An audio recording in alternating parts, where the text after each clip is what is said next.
Hey Carol, can we talk? It's about us living together at my parents' place. Hey Mark, not a good time. I'm headed to an important meeting. I really don't have time for this. Can we talk later? Besides, I thought we already talked about that. We agreed that we wouldn't live with your folks after getting married. You were okay with it. Why now? Yeah, I know. But I got to thinking, I am the oldest, and also an executive at my father's company. I figured it would be kind of convenient to live with my folks. How about we make it a weekend-only marriage? We're living at my house right now. We can get back to living like we did before we got married. I live here at my folks' place, you with yours, and we get together on weekends, no problem. Are you serious? Why even stay married then? If we're married, I want us to live together, not just weekends. You want me to live with your folks? You do realize I run a company, right? If something happens, my priority is to think of the company first and foremost. I have employees and they have their families is to take care of. As for your family, I can help out financially, but I can't look after them at all the time. We talked about this. Yeah, I know, but if you love me, I want you to, care about them too. I know, maybe I'm being a little unreasonable. It's just that... Come on, Mark. You know I love you. I wouldn't be marrying you if I didn't. And about your folks, I think highly of them. But my feelings for them and my work are completely different. Besides, both your parents are still working, right? And another thing, your younger brother and his family are living there too. How am I supposed to work full-time and also do household work? It's just not possible right now. Your brother's wife, Mary, will end up having to do most of the work. I'm sure she has her hands full as it is. If I live there and not help with the chores, even though I help out financially, just doesn't sit well with me. You know what I mean? Don't worry about Marie. She loves to do housework and cook. It's almost like a hobby with her. Really? Every time I go there, she seems kind of tired out. Didn't seem like she was enjoying any kind of hobby. Another thing I noticed was that your parents are always pretty well dressed, but Mary is always in, I wouldn't say rags, but close to it. Which kind of got me thinking, she's not being bullied in any way, is she? Are you serious? Of course not! I've been living in the same house as her for 5 years. And I've never witnessed such a thing. How could you even think that? Yeah, right. Sorry. Of course your folks would never do such thing. They've always seemed kind and considerate. That's right. And Marie is a bit unusual. She said she has no interest in fashion. Oh yeah? Anyway, about living there with you guys, that's on hold, okay? If you're so adamant about us living there, I need a pretty good reason or I'm not going to agree, just so you know. Boy, you really are stubborn. You should be grateful I'm even considering it. Alright. I'll figure something out. You need a good reason. I'll find one.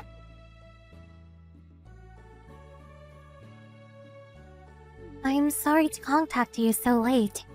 This is about you guys living with us. Are you still up? Oh, hi Mary. No problem, what's up? Pretty late. Been working late? Sorry I contacted you earlier out of the blue. I guess you were tired up. No problem. I was sort of busy with work and household chores. I wanted to contact you earlier. I see. Are you okay? You're not overworked or anything, are you? I'm fine. Pretty used to it by now.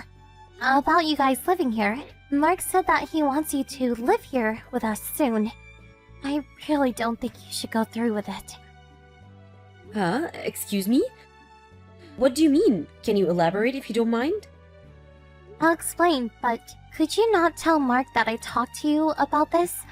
I'd appreciate it. Yes, of course. Besides, I contacted you without Mark's knowledge anyway. I came to this house about 5 years ago, as you probably know. Ever since then, I've been working non-stop and no days off at all. 24 hours a day, 7 days a week. I came here with a reasonable amount of savings, but that's all gone, and I'm running the company all by myself. When I first arrived, the company was in the red for quite some time. They were barely making payments every month and was on the verge of bankruptcy. And as for the household chores and cooking, I'm responsible for all of it. Everyone in this family, even my husband, they don't help out at all. I'm just a slave to them. Whoa! Hold it right there, Mary. Are you serious? Is that why you're always wearing those clothes? I heard that you were just not interested in fashion. I just don't have the money to buy any nice clothes. That's why. I've been wearing the same clothes for the last 5 years. I couldn't afford to buy anything new ever since I arrived here. But the other family members seem to be indulging themselves. I'm sure you've noticed. That's no environment to be in. I urge you to get out right now. I know, let me talk to Mark about this. He'll know what to do.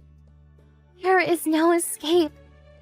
I'm stuck here. There's nobody out there that will help me. I'm a slave for life. As for Mark, he's seen the predicament I'm in. After all, we've been living under the same roof for 5 years. He's well aware of my situation. He's part of this family. That can't be right. Mark is not like that. He's a bit timid, but he's kind and considerate. And about me living there with them, I figured his mom was nagging him about it. That's all a front. Mark is only acting kind and considerate. You may not believe me, but What is it? I heard that you lost your parents a while back. They find people in situations like yours, create an environment where you have nowhere else to go, and entrap you and use you as they please. That's what they did to me, and they succeeded for 5 years, so they figured they needed another slave. Actually, I heard them talking about it. And you also own your own company. I'm sure that once you move in with them, they take everything, rob you blind. But you still have a chance. I urge you to cut all ties. Get away from these people as soon as possible. I'll be okay. I've given up any hope of escape. No, you can't be serious. I can't leave you there all alone. Let's escape together. That's good and all, but there's nowhere else to escape to. Even if you go to the police, they will do nothing. They'll just say it's a family matter and nothing will be done. Well, in that case, I help you escape. Huh? Seriously? If you had not confided in me, I would have moved in with you. You saved me from grief. Now it's my turn to save you. Even if I didn't end up living with him, they may have found a way to rip me off. I'm sure of it. You were there for 5 long years. Thanks for warning me about them. So don't worry, Mary. You're in luck. I'm on your side, and we'll figure out how to get out of this awful mess. Carol, are you being straight with me? Do you really believe what I'm telling you? I always thought it was sort of strange. I don't know how to pout this, but you just seemed so out of place there. When I ask Mark, he never really gives me a straight answer. And the fact that he keeps breaking his promise and insisting that we all live under one roof, I started to get suspicious. So when you told me about this, I was actually not all surprised. Besides, if I don't believe you, how am I supposed to rescue you, right? I have a confession to make, Carol. I was thinking that if you did eventually move in, my life would become a bit easier. That they would focus on you, and it would ease my pain. I'm sorry. Then why didn't you tell me the truth? Why did you warn me? Well, when you came to the house those few times, you were so kind to me. Nobody has ever been so kind to me for so long. I was just so happy that someone out there cared for me. That's when I realized that nobody else should endure such pain, that this should end with me. You're a strong and intelligent woman, that's for sure. I want you to pay back for telling me the truth about them. I'm going to get you out of there. I guess we are not very good at picking guys, but we are way better than those people. Let's put our heads together and give them a taste of their own medicine. What you say? Hey, Carol, it's you, isn't it? I know it's you. You're protecting Marie, am I right? Protecting Mary? What are you talking about? Don't act like you don't know. Marie is nowhere to be found. Everyone at home is frantically looking for her. You're harboring her. I know you are. Marie has no close family and no close friends. You're the only one that she would go to. Oh yeah, and you changed the keys on your house. Now why would you do that? My keys no longer work. I couldn't get in last night. I had to stay over at my folks' place. You're the only one she would go to. That's ample proof you have her. Am I right? Yeah, that's right. And that means you know perfectly well why I'm protecting her. I almost fell for your dirty trick, Mark. Dirty trick? What are you talking about? It's you that's being tricked, Carol. Don't you realize that? Marie is mentally deranged. She's had mental problems ever since she arrived 5 years ago. Don't go believing everything she says. She's making all of it up. That's my decision whether I believe her or not. I had no intention of relying on your financial support, so I had no interest about how your family company was doing. But it looks like the company is not doing very well. But when I met you at the business party last year, you were all decked out in an expensive suit, and that Rolex, how much did that cost? You bought all that with money borrowed through Mary's name? Is that true? You're really pathetic, Mark. I wasn't smart either, coned by the likes of you. I bought that suit myself, and I've had that watch for ages. Then why is Mary always dressed in complete rags? Can you answer that? She says she's just like any other woman. She loves fashion and even wants to go to a hairstylist one of these days. Why did you lie about all that? You even said that house chores was her hobby. Were you serious?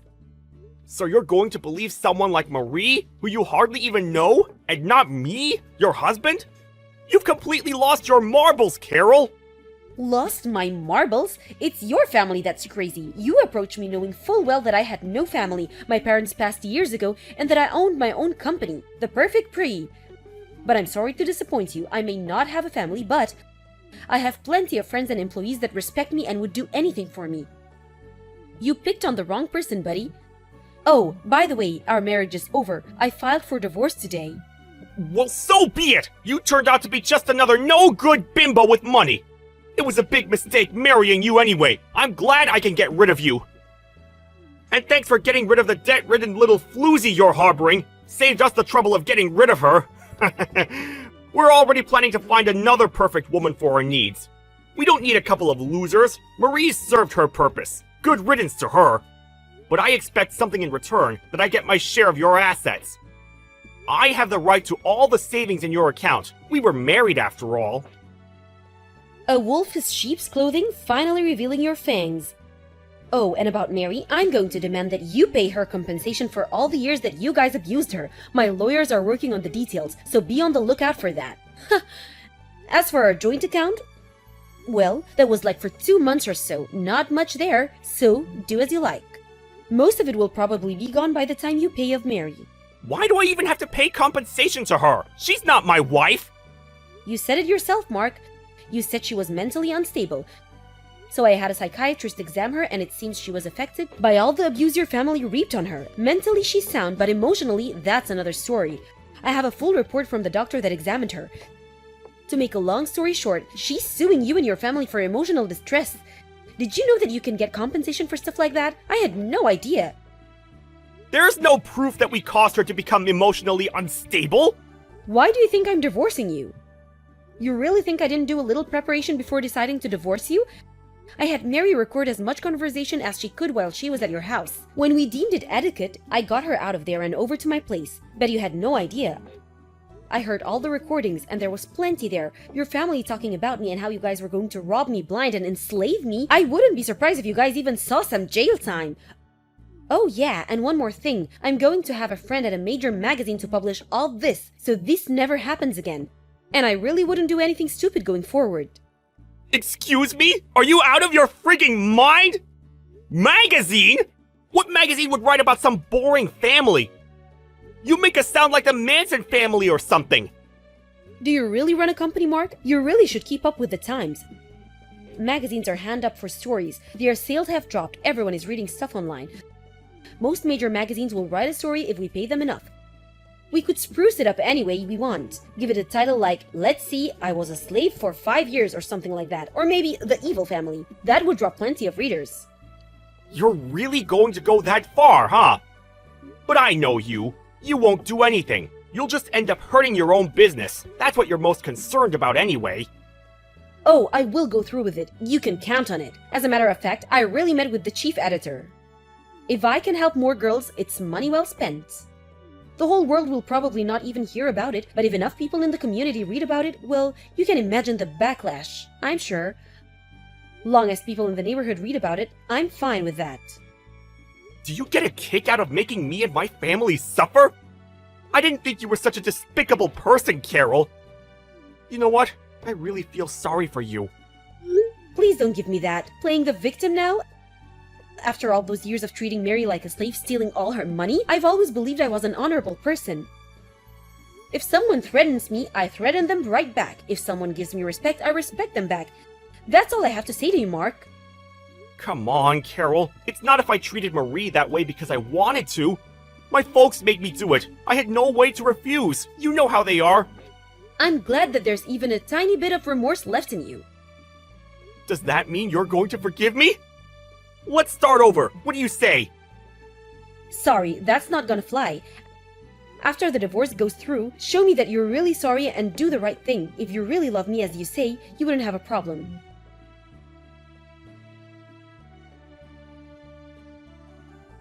First off, about Mary, a lawyer drew up all the papers and her divorce went through without a hitch. The recordings certainly helped.